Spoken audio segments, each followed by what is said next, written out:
Legebiltzarkideok, lehendakaria, egun on berriz ere. Pleno monografiko honen helburuetako bat bada, nik uste dut, edo zentzu politiko bat bada, hain zuzen ere, ziurgabetasun garaiari, bertatik, Euskal Herritik, gure herritik nola aurre egin diezaiok egun hori eztabaidatzea. Eta nik oso ondo deritzot eta uste dute, aztertu beharko da, gobernu honek Sánchez presidenteari ze proposamen egin dizkion, aztertu beharko da, halaber, Sánchez presidente gauze dekretu planteatu duen, eta dekretu hori Espainiako Kongresuan eztabaidatuko dugu, eta hemen ordezkaritza daukagun talde politiko guztiok han ere eztabaidatuko horretaz eta erabakiak hartuko dira. Baina nik uste dut importantea dela pentsatzea, beste inori itxaron gabe, Euskal Herrian ze gaitasun dauzkagun eta ze gaitasun aktibatu ditzakegun hain zuzen ere ziurgabetasunari edo bizitzaren garestitzari aurre egiteko. Noiz eta, esan den bezala, Hormuzko pasartea irekita ere, horren kalteak iraunkorrak izango diren, inflazioa eta interes tipuak gora egingo duten, ondorioz bizitza garestitu egingo den, ondorioz erregaia garestitu egingo den, baina hori guztia ez da gure esku. Eta beraz, pentsatu beharko genuke zer den gure esku dagoena. Erregaien prezioetan eragiterik, agian ez daukagu hortarako eskumenik, elikagaien prezioetan eragitea ere zaila izango da, daukagun realitatetik, pentsatu beharko genuke zer den hemendik egin dezakeguna beste inoi itxaron gabe. Bestetik esango nuke, aukera paregabea dela hau ere, ziurgabetasun garaia hau, mahaigainean jartzeko ze zaurgarria garen bere gainak ez garen neurrian, buru jabetza falta zaigun neurrian, ze beharturik gaude Espainiako gobernuari zerrenda bat egitera, euskal gizartea halako egoera batean nola babestu eskatzeko. Eta bere borondatearen esku dago eskaera horiek onartuko dituen ala ez. Beraz, uste dut aukera bat ere badela, ziurgabetasun garaia hau, bizi dugun testuinguru ekonomiko eta soziala, mai gainean jartzeko buru jabetzaren beharra. Eta beraz, estatus politiko berri baten dimensio politikoa zein den testuinguru politiko, ekonomiko eta sozial zehatz honetan. Uste dut horretarako aukera ere ematen duela pleno monografiko honek. Nire ustez, gure ustez, garai honi aurre egiteko daukagun baliabide bat, daukagun aukera bat, bada hain zuzen ere etxe bizitza politikan eragitea. Izan ere, gai baldin bagara Euskal Herritarrei, hiru herrialde hauetako Euskal Herritarrei, etxe bizitza prezio eskuragarriak eskaintzeko, orduan gutxieneko zoru material bat, gutxieneko segurtasun materialeko zoru bat eskaintzen ariko gara, etor daitezkeen bestelako kontingentzien aurrean, bestelako prezioen garestitzen aurrean, bestelako egoera komplikatuen aurrean. Hori bada hemendik egin dezakegun zerbait testuinguru honi aurre egiteko. Eta beraz, saiatuko naiz erreplikan jisten hain zuzen ere etxebizitzaren auzira. Uste dudalako, gainera, deno dakigunez, gizarte kezka nagusia dela, eta badaukagula aukera bat esploratzeko zein den jarraitu beharreko bidea.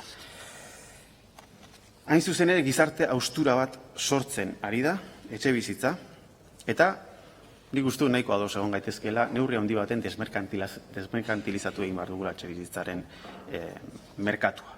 Gutxienik nik gobernuko kideekin eta zehazki etxebizitza sailburuarekin izan dituan hartu emanetan, hori ez dago auzitan. Eta proposamen bat egin du gobernua, fondo sozial batena. 120 milioi, 10 urtetan, 12 milioi beraz urtero, publikoak. Eta hortik aurrera, 2.000 milioi eurotarainoko kapital pribatu bat eta finantziazio publiko bat, seniors, zor bat.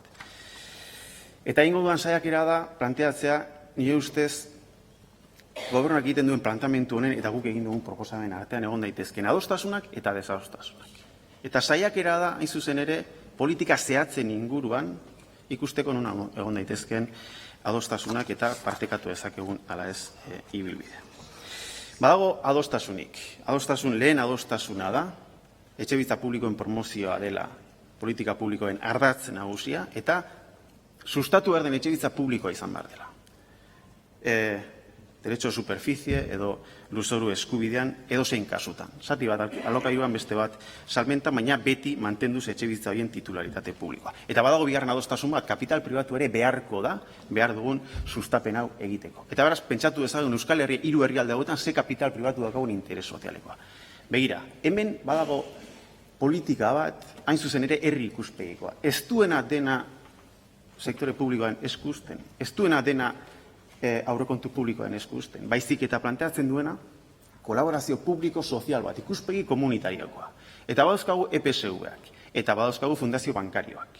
Eta badaukagu sektore finantzario bat, herri ikuspegikoa, errotua Euskal Herrian, 3 herrialde hauetan, eta lankidetza publikoaren bidez planteatu dezakena finantzazio aski, inbertsio aski, momentu honetan behar dugun sustapena egiteko etxebizitza publiko eskuragarriak sustatzeko. Hau da planteatzera gatozena. Eta hemen badago adostasun bat ereduaren inguruan neurri batean. Baina badaude diferentziak ere bai. Hasteko 10.000 etxebizitza 10 urtetan ez nahikoa da erabat. Erabat ez nahikoa daukagun egoeraren aurrean.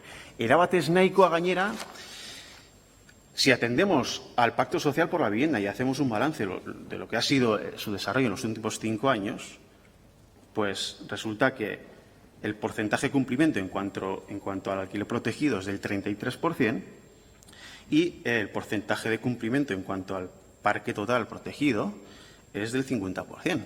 Y si atendemos, si restamos las desclasificaciones que se han producido en los últimos 5 años, que han sido 15.000, resulta que hoy el resultado neto es negativo. Tenemos menos vivienda protegida que hace 5 años. A la vez, la crisis de la vivienda empeora. A la vez, los precios suben. A la vez, los precios se sitúan en máximos históricos. Por lo tanto, es evidente que esta ambición no es suficiente. Segundo problema que tiene la propuesta del Fondo Social. Depende del sector privado, de la voluntad de las constructoras para participar en las licitaciones del derecho de superficie. Por lo tanto, es una estrategia dependiente de un sector privado y no sabemos hasta qué punto es su voluntad participar en esta estrategia, cuándo y dónde lo haría. Y en tercer lugar, se introduce un tercer actor al que hay que garantizarle una remuneración, que son los gestores profesionales de los alquileres. Y esto además genera una incertidumbre, que es que estamos planteando la privatización de la gestión de los alquileres, en su caso. Bueno, EH Bildu ha propuesto una estrategia que, como digo, plantea una promoción pública asequible de vivienda a escala y plantea una colaboración público-privada, precisamente, o público-social, para financiar esta promoción. Yo creo que tiene una serie de cuestiones que hacen que esta propuesta sea, por lo menos, tenida en cuenta. Una propuesta que mantiene la capacidad de decisión en el sector público, tanto en la planificación de la vivienda que hay que promover, también en la promoción y también en la gestión. Tenemos capacidades institucionales para ello, tenemos capacidades financieras para ello, tenemos la posibilidad de hacerlo. Y de esa manera tenemos el control de la promoción que hay que hacer, por lo tanto, tenemos capacidad de respuesta ante una situación de emergencia social como es la vivienda. Lehendakari, proposamen zehatz bat egingo dut. Eta uste dut hortarako legitimitatea badaukadala. Hasteko 27 legebiltzarreko talde bat ordezkatzen duelako.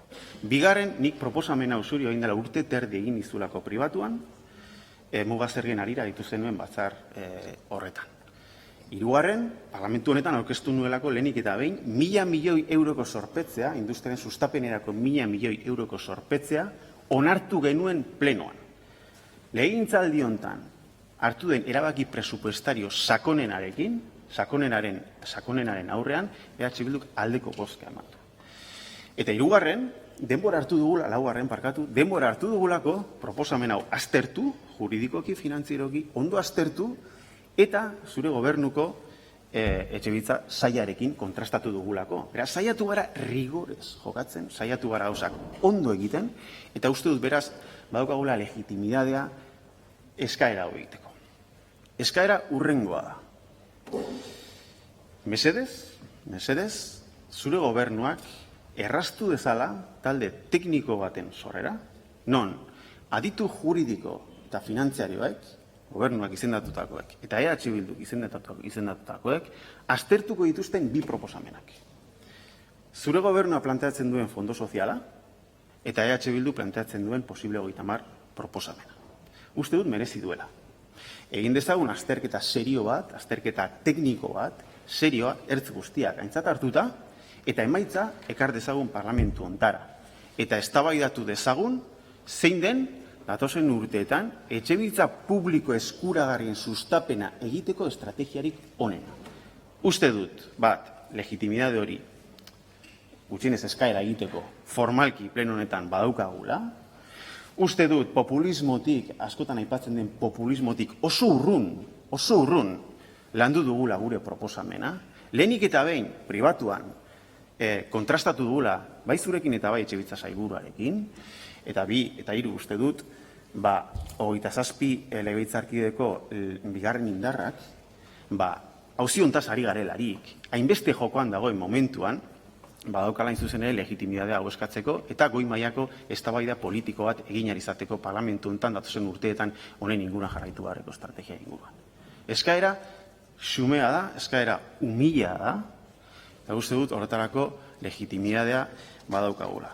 Beraz, hortxe gure eskaera. Eta arratsaldean, ebazpenekin, hain zuzen ere, egingo duguna da, eztabaida politiko hau jeitsi auzi zehatzetara. Baina nik gaur, erreplikan nahi izan dut auzi horietako batera jeitsi.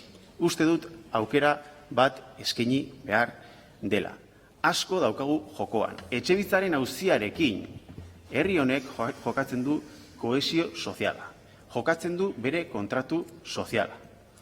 Eta jokatzen du neurri handi batean demokraziaren, instituzio demokratikoen, gure sistema politikoaren gainean gizarteak daukan konfidantza.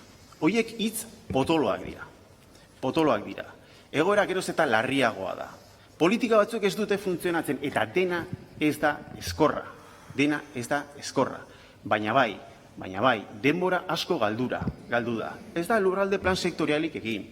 Orain dela 4 urte, eta honekin bukatzen dut, esan zen, ez zegoela frauderik Etxebizitza babestuen salerosketan. Orain dela 4 urte.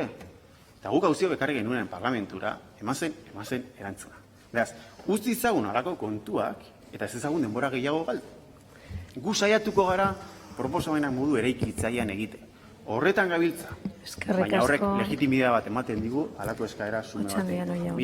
Eskerrik asko, Otxandiano jauna.